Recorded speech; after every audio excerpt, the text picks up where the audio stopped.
Welcome guys again to my YouTube channel Ecoms-Elites. I am Johnny, your host. Thanks for actually subscribing to my YouTube channel, and I actually beg you to subscribe to my YouTube channel. Give me a follow up for each video that I'll be dropping, because definitely I'll be dropping a nice video. Before, I've dropped two videos, three reasons why dropshippers fails, and also the recent one explaining the difference between traditional e-commerce and dropshipping. Why today I'll be explaining to you top 5 dropshipping business model. In this, you tend to understand the kind of different dropshipping. It's not just dropshipping is not just a single business. It's that everyone is still doing the same thing. There are niche to dropshipping, there are stuff to dropshipping, there are a lot of dropshipping and different types of dropshipping. So before the end of this video, you have to decide on the type of dropshipping business you are going into. So if you are willing to just start a dropshipping, you will not just think, okay, let me just start this product and that's all. No, you have to decide in the type of dropshipping you'll be choosing and you going fully into it, because not all dropshipping are the same. But before we proceed, don't forget to give me a subscription button, press the subscription button, and also get a notification button. In every time I'm dropping videos, you'll get being notified. Okay, so not all dropshipping are actually the same. There are actually 5 business models, and if you choose the wrong one, then that means you are losing some few grants, and it might not even be few grants, it might be thousands. Okay, so today I'll be breaking down each model, showing you examples and revealing which one made most profit. Not just I alone, but other people who are also into the business. Stick around. And also the third one is definitely a game changer, which people don't really know about. Okay, I've tried all these 5 models, and for the past years I've made my own profit potential and in investment and in difficulty level, and this will definitely fit your budget. Trust me, experience level and goals.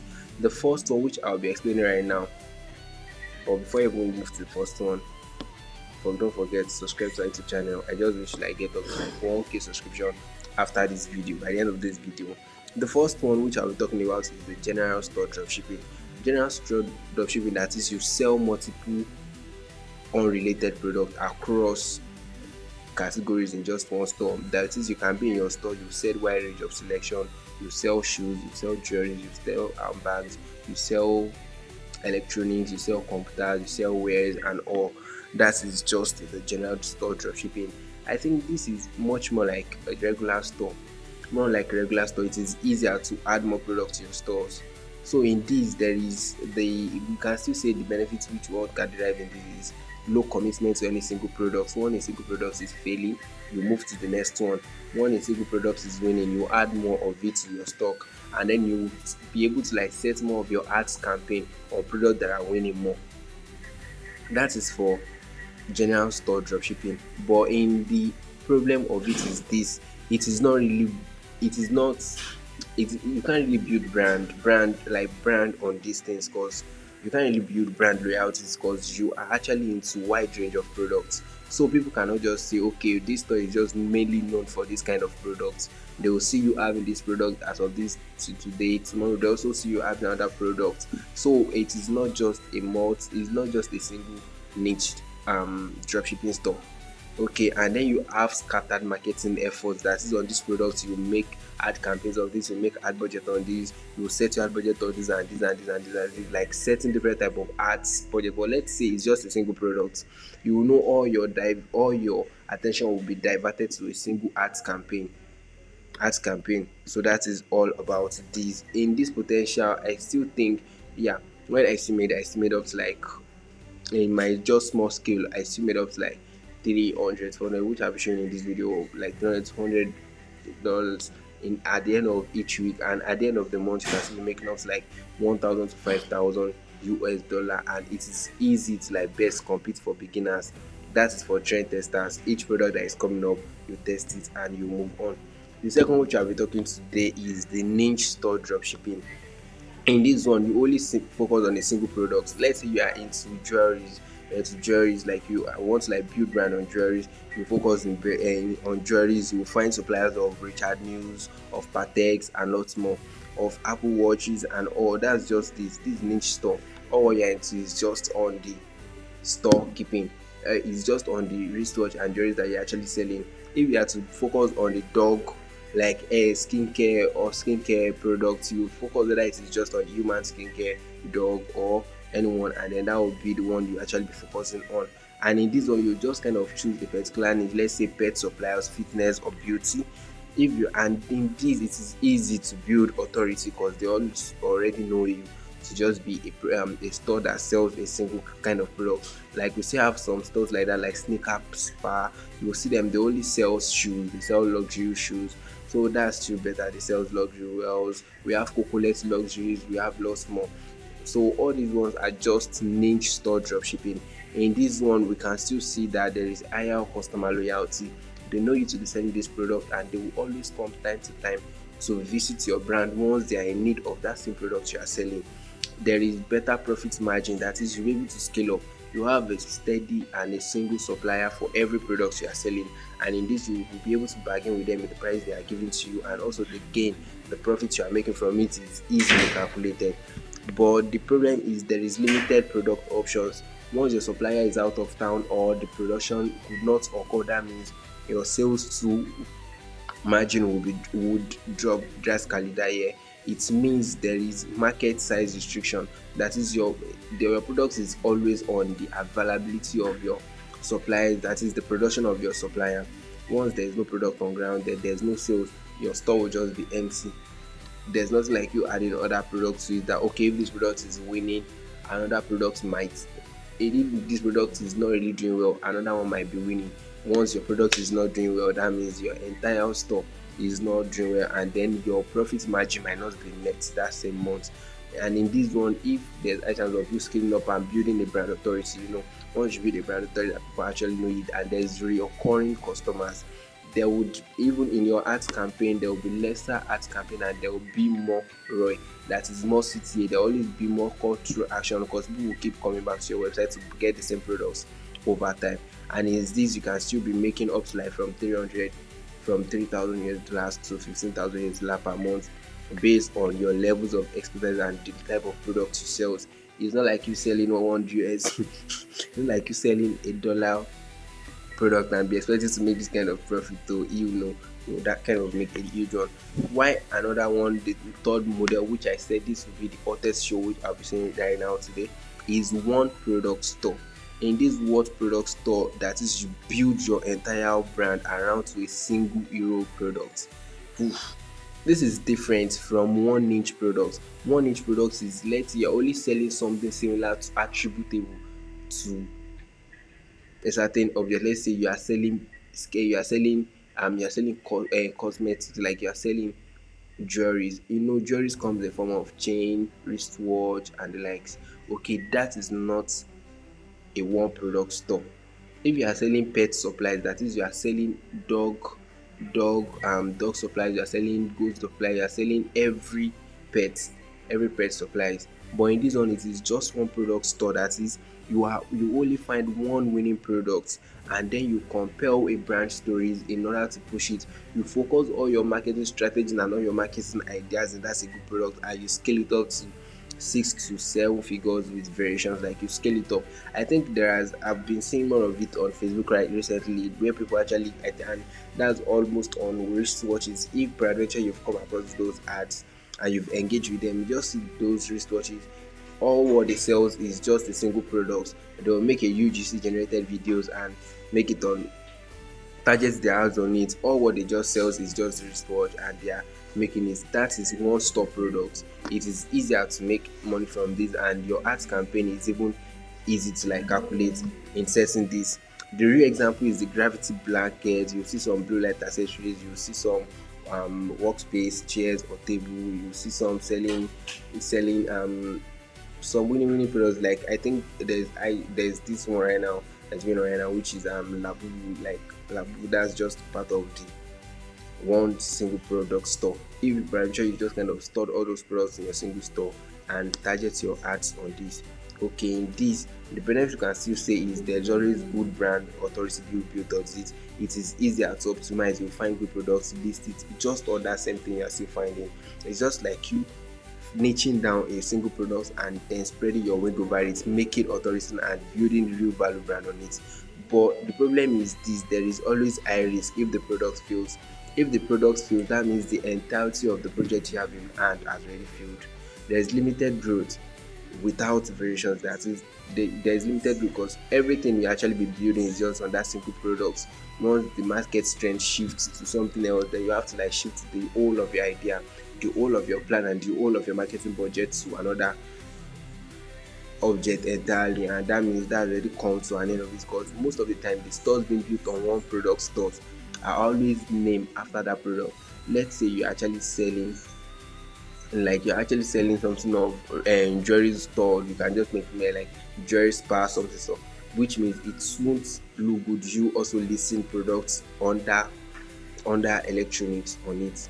So at this, even everything you've built on it, the email list, email campaigns you've had on it, and everything, the audiences you've built on the site, you have to shift it again and start all over. But in this one, trust me, there is huge profit on this. There is huge profit on this. Once you find a winning product, you set the tendency and see that it will still be up, like goes on for a very long time. Trust me, you can give this a try, and in this, the profit is always very good. Then with people who are experienced marketers and patient builders always does this. Yeah, they do this a lot of time, and they make a lot from this.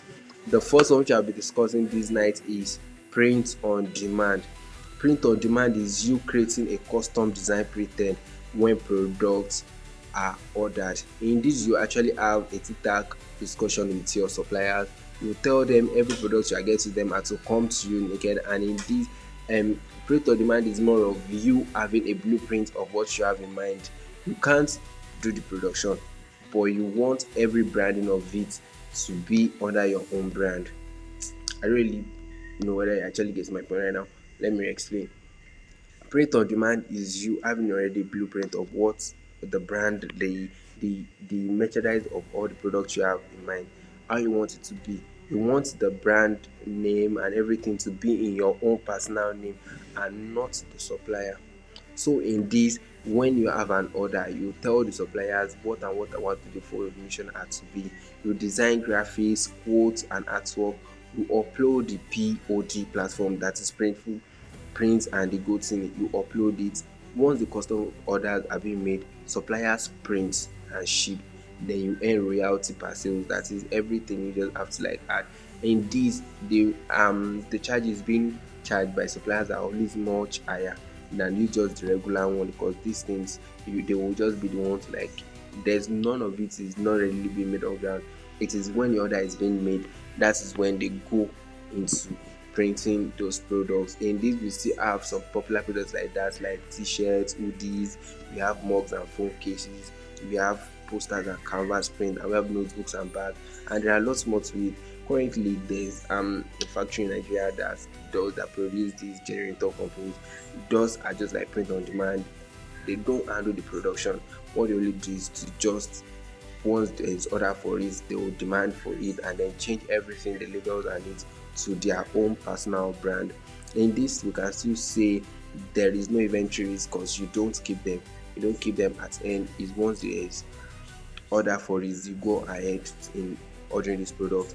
There is creative freedom, that is, you can also just be creative in this. This need to also use their own platform as their own platform to also build your brand. There is scalable design, and there's higher perceived value. The value are always a form of the brand building, but there are problems because it requires designing skills. You that does not really have the skills of you designing the things or even what the brand is to be, and you are still looking for higher profit margin, I won't employ you to go for print on demand. There's longer shipping time because all the products being made on time at there won't be any inventory at and as for that time. Is when the order is being placed, that's when they will go ahead and place the kind of one, the kind of order you just place and how you want it to be. There is limited to printable products. It's not all products that can actually be rebranded. Copyright, trademark risk. There's always copyright and trademark risk that your product must also be, your brand must also be similar to other people. And in this one, it's actually best for creative people and some, let's say, private graphics designer that kind of go into dropshipping. You can actually choose print on demand product. Why the fifth one, which is definitely the land one, is private label dropshipping. That is branding existing products as your own without manufacturing. The existing product are there already. What you can just kind of have to do is to brand it, turn the brand directly into your own and manufacture and sell it out. You get the product more of like you getting it in raw form. The raw form is not in form of raw material, don't get me wrong. It's not from you like getting it in raw material, just getting it like in raw from the factory and you branding it. That is, you find white label suppliers, that people that kind of are willing to sell to you and remain anonymous. They are not interested in building brand, or just you have to do is just sell their products. You add your own branding or packaging, you create unique product positioning, and then you build actual brand equity. That is, example are the supplement companies, we have beauty and skincare brands, we have tech accessories with custom packaging, just like the one I said the other time. So in this one, all you have to do is just manufacture is just to manufacture each product for you, while you build one to brand it, and also add and also handle the packaging and supplying. So the pros is this: you build real value, brand value, because in this there is real brand value. They identify the product as if it is yours. There is higher profit margin once they are being ordered from it. You set the whole plan, the whole price based on your own careful analysis. Then there is more complex logistic, that is, the product will first have to be sent over to your own side before being shipped to your customer. Then there is longer time to profit, because it is very it is more obvious. You getting the product, you have to like go again, add all the charges in the packaging, in the designing and all, before you can make profit. But these are best for serious entrepreneurs with capital. This is not just for people that does not have anything fun to start their dropshipping business. These are people that have been in the game and understand that it is now time to build real value, equity, dropshipping store. This just the all these things. Let's make a comparison of this thing in for you to understand and decide on which one you are to go into, so that you will not make any mistake in choosing your stuff. The first thing is your startup cost. That is, in general store, you need a website. You need either building it on WordPress, Shopify. What you just have to get is your domain and hosting, as I really said. In your general store, you kind of need up to like $100, $100 above. I've always tell you, in the $100 above is just for your setup cost. Your ads campaign fee is always different. That's what really matters more in dropshipping. You need a higher amount of ads campaign budget. You need it. Then in one product store, if you are using $100 for this, you still be using higher fee for this, because you definitely have to like scale through to build authority. And in private label, trust me, you are needing huge amount of money. In general store, there is huge time to fastly, you can quickly start like earning, because in this, once you just find winning product, you list, you run your ads to it, and you start earning. In this, in less than 2 weeks, you can start making good money. That's in general store. While in private label store, it might take up to 3 to 6 months before you can even start earning. That's the reason why it is always meant for serious entrepreneurs, people that are ready to build real equity brands. And the profit margin is always less when it comes to general store, because each product are mostly general stores kind of sells product at their cheapest price. If the product comes from suppliers from the price of the $5, you can still list at $7, making you make up to like $2. And in that, when you calculating everything, there is lesser profit, less compared to profit to private label store. So which model should you choose? A very good question. Which model should you choose as a beginner? As a beginner, I would implore you to start with general store to learn the basic. In this, you will be able to understand market trend and market shift. You will be able to decide on the pricing and the quote. It will be able to like you list out how to set your ads and how you are to like make good customer and all these things. So if you are to learn the basic, start as from general dropshipping store, like from general dropshipping store. Learn the basic. If you have up to like 500 to 2000 US dollar budget, go with niche stuff on better margin. That is, but to me, it's more of better you started from general store.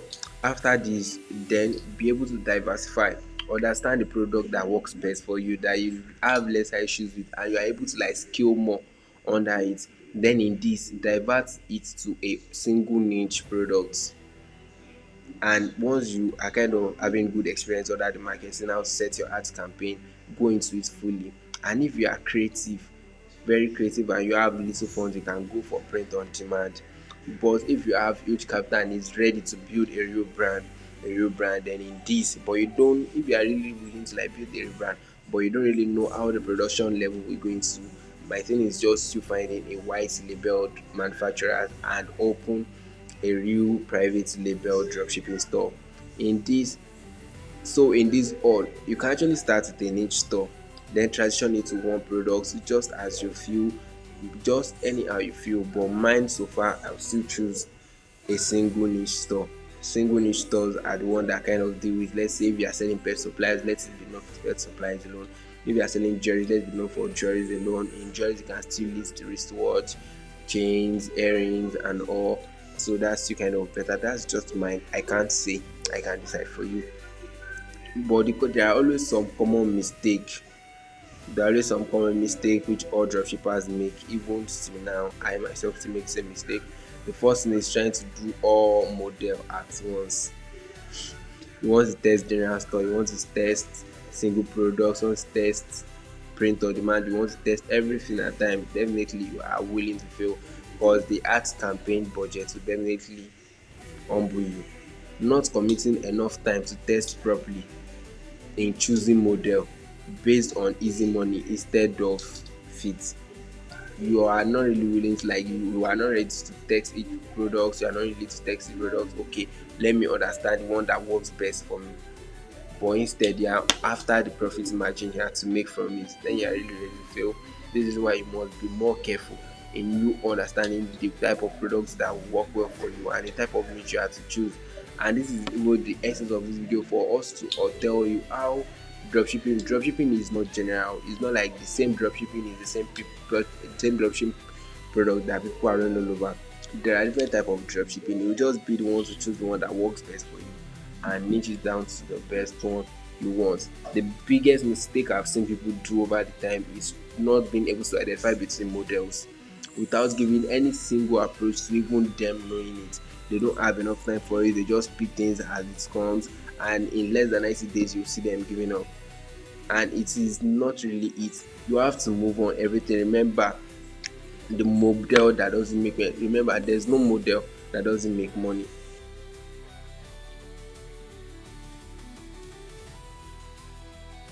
There's no model that doesn't make money. It all depends on the kind of project that you are ready to go for. And make sure you actually set your time, set it right, and make sure you niche everything down to the purpose which you are.